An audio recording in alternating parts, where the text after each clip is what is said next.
Good evening. I think they should call these third Sunday evenings potluck, because you just don't know what you're going to get. And tonight you're getting me, so deal with it. Before we start, I just want to say it's great to see Mike here, isn't it?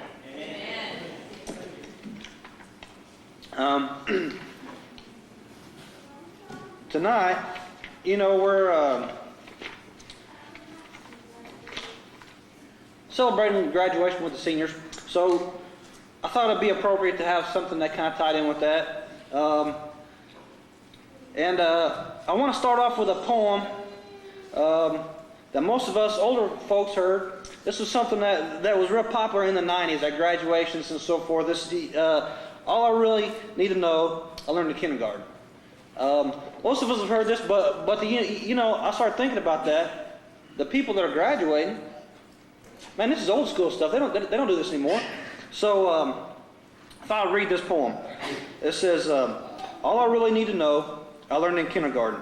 All I really need to know about how to live and what to do and how to be, I learned in kindergarten. Wisdom was not at the top of the graduate school mountain, but there in the sandpile at Sunday school, these are the things that I learned.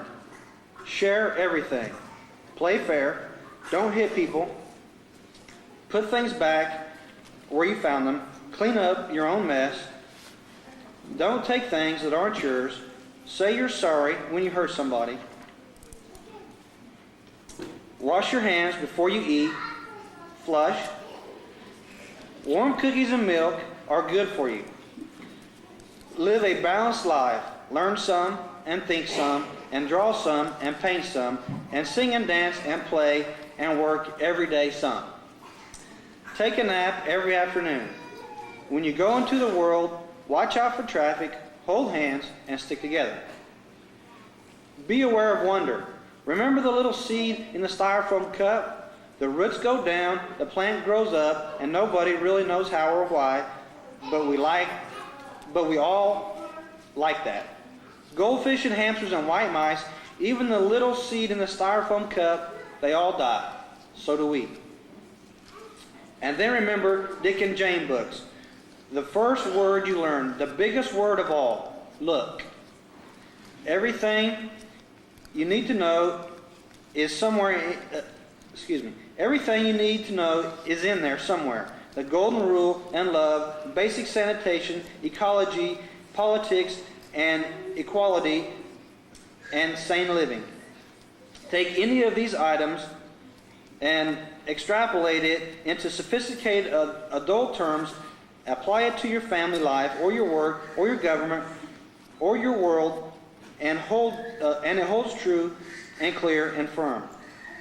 Think what a better world it would be if the whole world had cookies and milk about 3 o'clock every afternoon and then laid down with our blankets for a nap. Or if all governments had the basic policy to always put things back where they found them and clean up their own mess. And it is still true, no matter how old you are, when you go into the world, it is best to hold hands and stick together. Now, as I thought about what I was going to do today, I thought about this poem, and really, God has already one up this poem before it ever came out. God says all we really need to know about life, we learned well before we get to kindergarten. God has implanted everything that we really need to know in small children. Let me read what Jesus said in Matthew chapter 18, verse 3. This is something that we're all familiar with, I think. He said,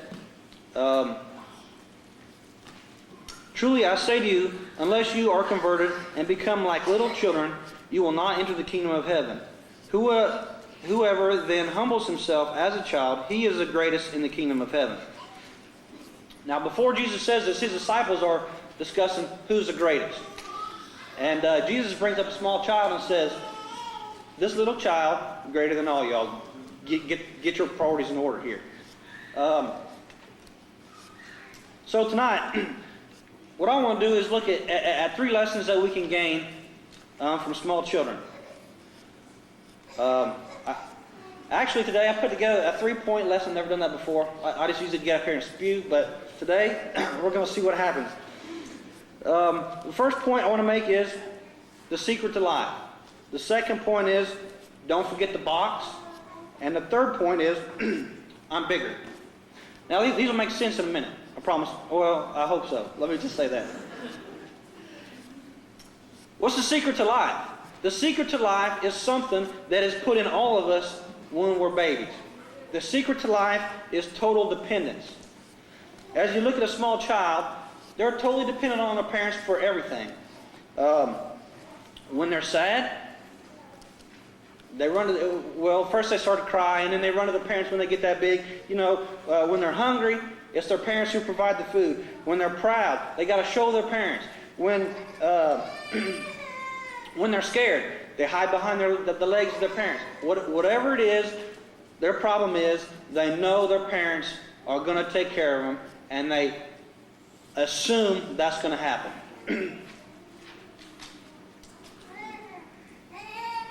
Total reliance on God, as children do on their parents, is the secret to happiness and successful life.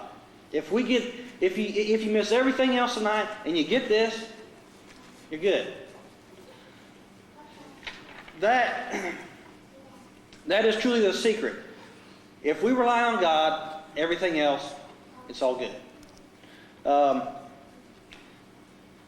Another passage that's real familiar to us, the 23rd Psalm. I want to read that because this is really what David's talking about in that psalm. It is his total dependence and his reliance upon God. So,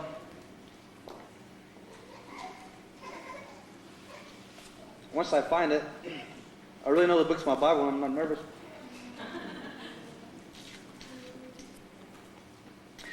Psalms 23.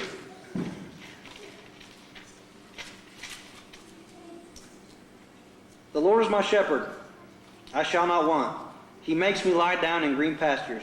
He leads me beside quiet waters. He restores my soul. He guides me in paths of righteousness for His name's sake.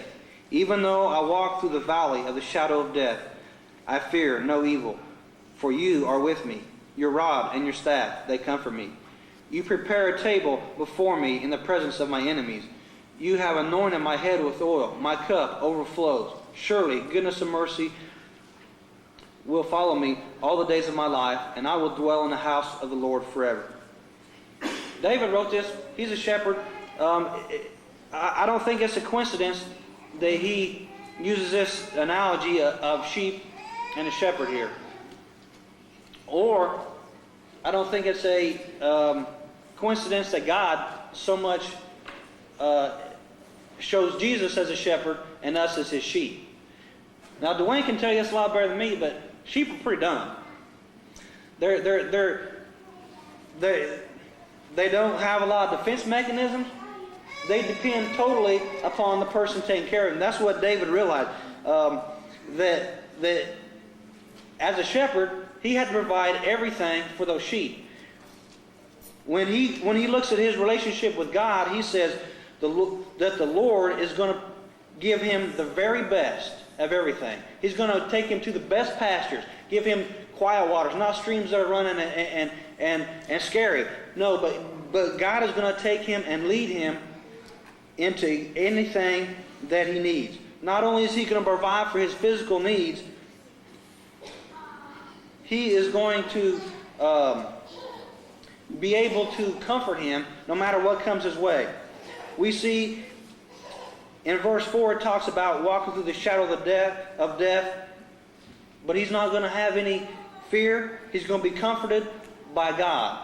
We see that he's not going to be scared because of his enemies, because he knows God is going to take care of them. It's this reliance upon God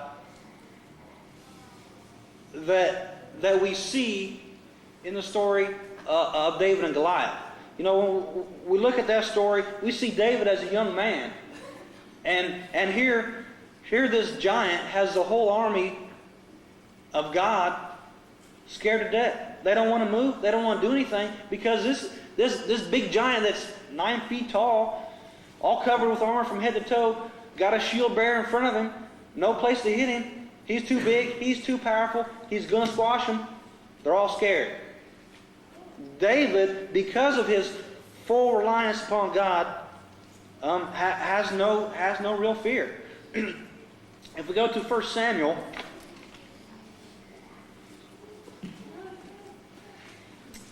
chapter 17, I'm going to read what David says to Saul.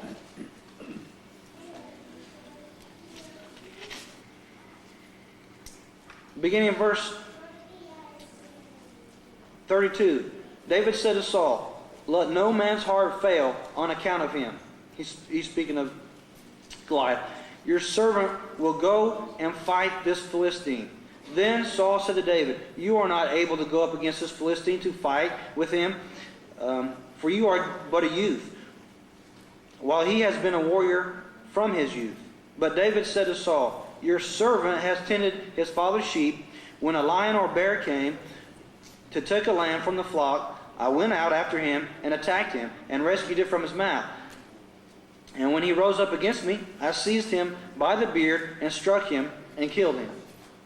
Your servant has killed both lion and bear, and this uncircumcised Philistine will be like one of them, since he has taunted the armies of the living God."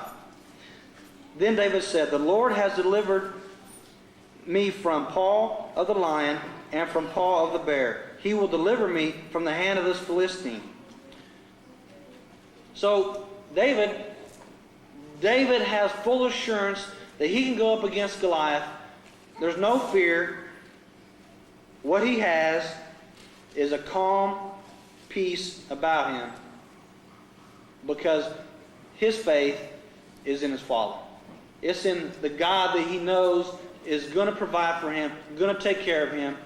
There's no doubt.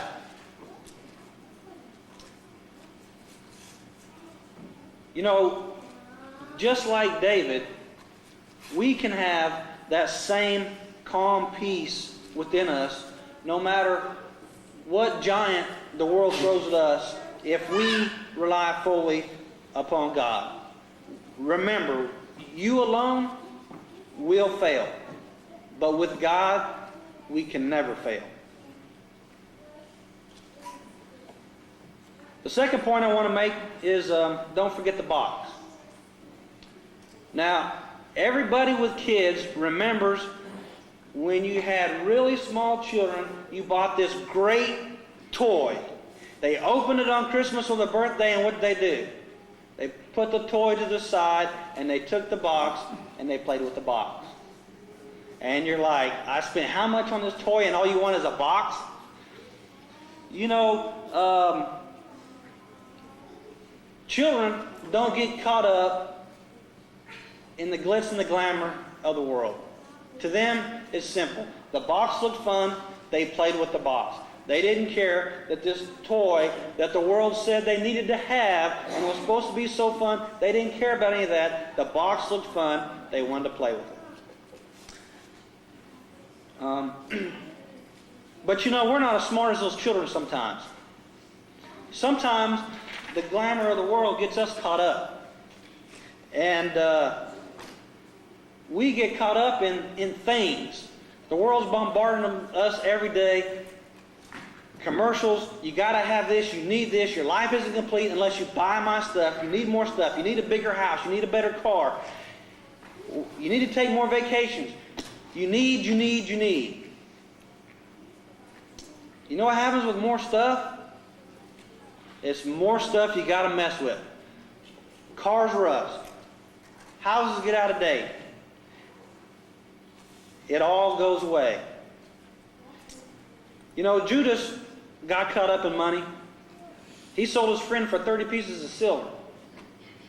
How'd that work out for him?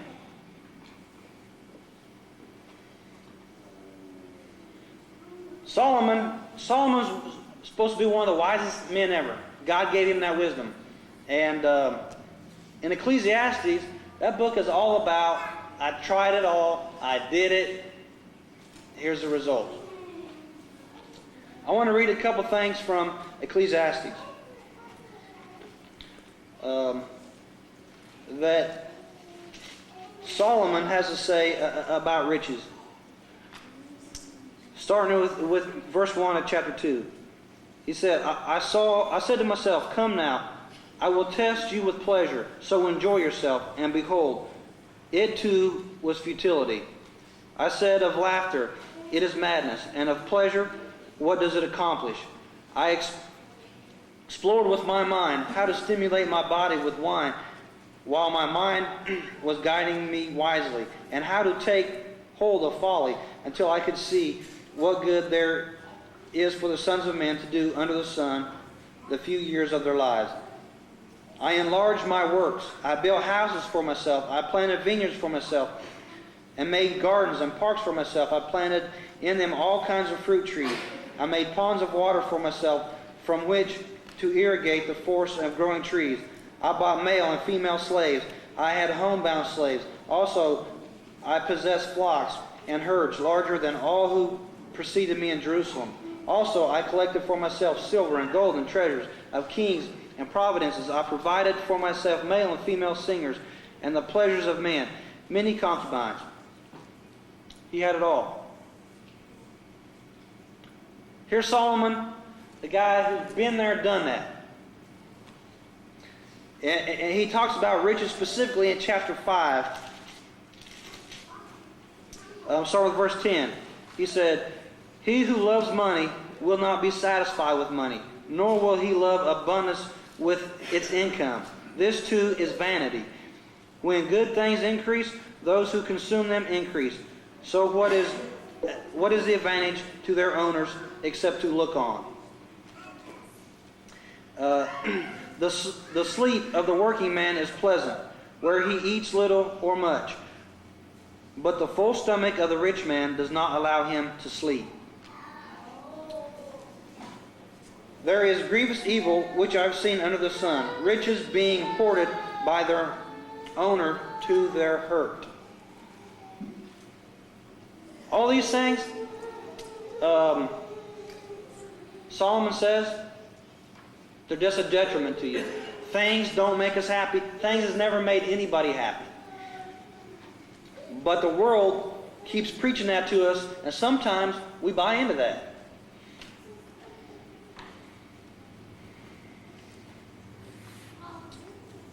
In Philippians chapter 4,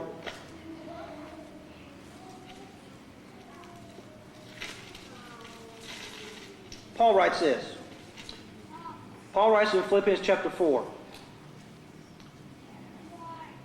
verse 8. Finally, brethren, whatever is true, whatever is honorable, whatever is right, whatever is pure, whatever is lovely, whatever is of good repute, if there is any excellent and any worthy of praise, dwell on these things. This is what true happiness comes from, dwelling on things that are good. Not physical things, but meaningful things. What is it that makes us happy? It's relationships. It's helping others. It's doing those things that God has already asked us to do because He knows what makes us happy.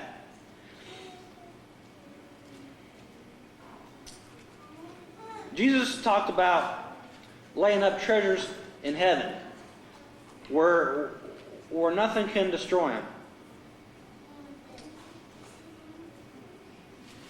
What's going to happen to everything that we try to amass on this earth? It's all going to burn up. In the end, if not before. Sometimes before. And that's not a bad thing, honestly. Just remember, don't get caught up in things that cost money. Everything that's worthwhile in this world is free.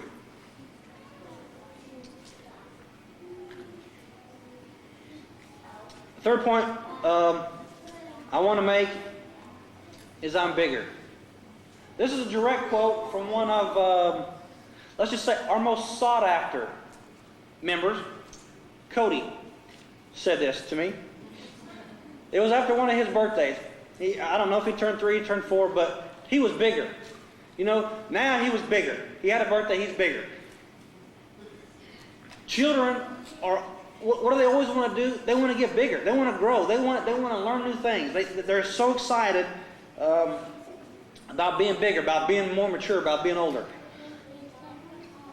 When you ask a small child how old they are, a lot of times their age ends with a half, right? They're not 6, they're not 5, they're 5.5. Because they're bigger than 5. They're almost 6. They're already 5.5. Well, children love to mimic the more mature people in their life. Whether it's older siblings or their parents, whoever, they mimic the people that are older because that's their desire. You know, when a small child learns something new, what do they got to do? And they got to show you. Learn how to tie their shoe. Man, they don't want their shoe ever tied. They want to be tying that shoe every time someone sees. See, look, I can tie my shoe. Now I'm bigger. I'm learning something. I'm growing. They just can't wait to grow up. In most cases, unless they have the Peter Pan syndrome and try to never grow up.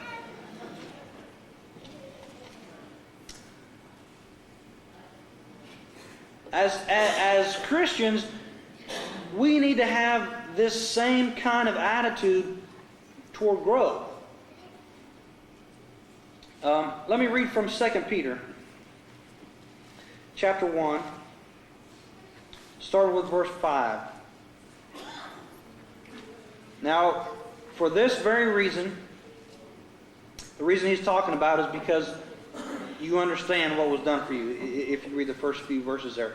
It says, for this reason, also applying all diligence in your faith, supply moral excellence. In your moral excellence, knowledge, and in your knowledge, self-control. In your self-control, perseverance, and in your perseverance, godliness. In your godliness, brotherly kindness, and in your brotherly kindness, love. For if these qualities are in you and increasing, they will neither render you useless nor unfruitful in the true knowledge of the Lord Jesus Christ. Now, I'm not so concerned today about the list of things that we're supposed to be adding to, but we're supposed to be adding. If these things are in you and increasing, that implies growth. That implies getting closer to where you want to be. Hebrews chapter 5, I want to read from here also. Hebrews chapter 5, I want to start with verse 12.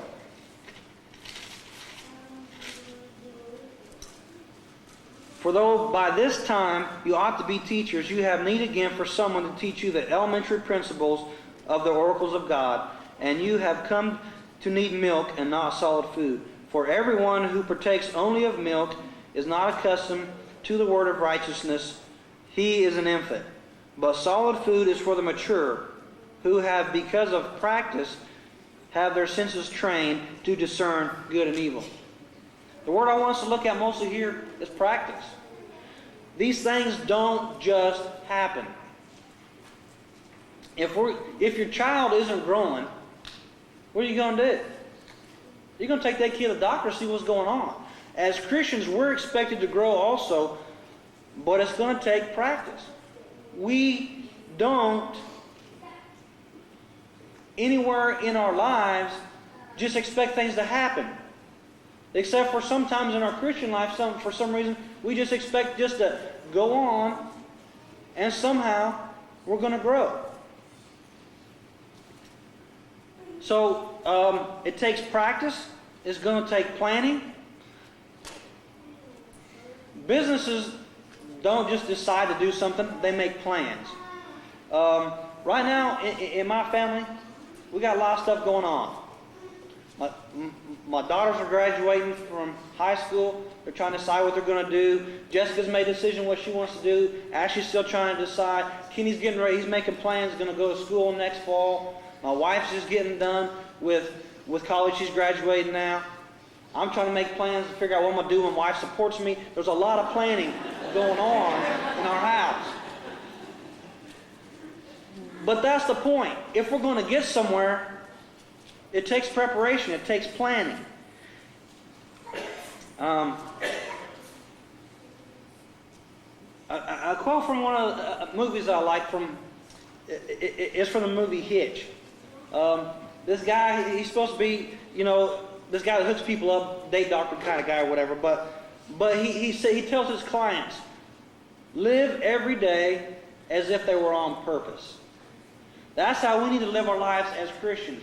We need to have a purpose in our lives. We're not going to grow. We're not going to mature in the things that we need to improve on if we don't make a purpose, make a plan, make an effort each day to do something to gain on that.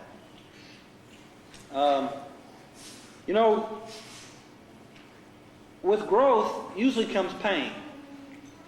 I remember as a child, I'll be laying in bed sometimes at night and my legs would hurt. They hurt so bad I couldn't sleep. When you ask your parents what's wrong, it's growing pains. I don't know if that's true or not, but it works for me right here. So, but in businesses have growing pains as well. In the business I'm in, you have to get to the point where they're working you to death before you can get more help. And when you get that help, then what happens? You have someone who doesn't know things as much, and then you got to deal with customers who you're not meeting the level of the expectations that they have. There's pains growing with that.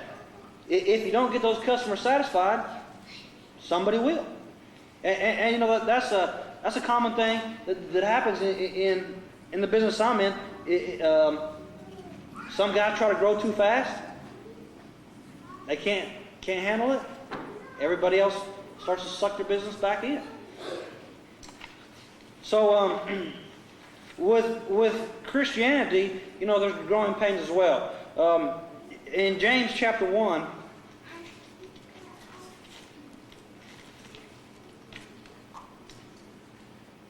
I want to read this sermon with verse 2. Consider all joy, my brethren, when you encounter various trials, knowing that the testing of your faith produces endurance. And let endurance have its perfect result, so that you may be perfect and complete, lacking nothing.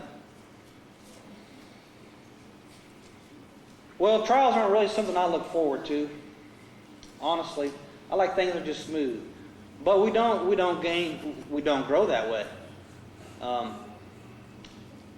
Kids don't learn to walk without having trials. They fall down on their face. They keep falling down. You see the little kids learn to walk. They'll scuff nose a lot. They're falling down. Just because something's difficult, we shouldn't run from it. We should embrace the things that are difficult because we understand where we're trying to get to. Just remember that with God, we can accomplish anything. Just because we face trials, what do we have to worry about? What did David say? David said, God's going to take care of us no matter what, no matter if my enemies are coming, no matter if death's coming, God's going to provide, God's going to take care of me. If we have that reliance on God, we can accomplish anything. We can make it through anything because it's not us who's making it through, but it's God who's getting us through.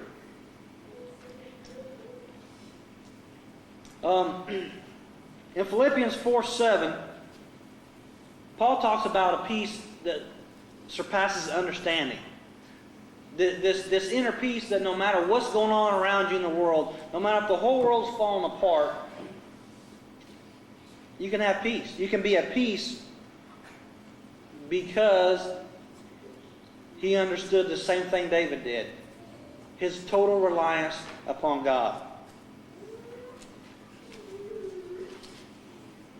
we have that same opportunity to have that peace that Paul was talking about that he had.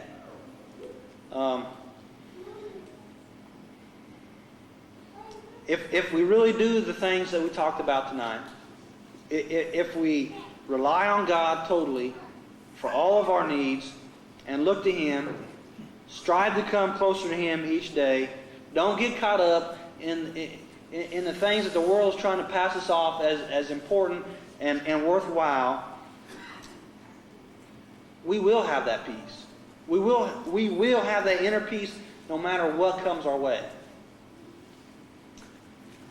Tonight, I didn't talk about anything about salvation, but what I did talk about is what God has to offer. God has something greater than the world can offer. And if you haven't experienced that, you need to. You have an opportunity tonight to come, to be baptized into God's family, to become one of His children, to have the promises that are only made to His children. That He's going to protect them, care for them, everything that they need. And if you have any needs tonight, please come as we stand and sing.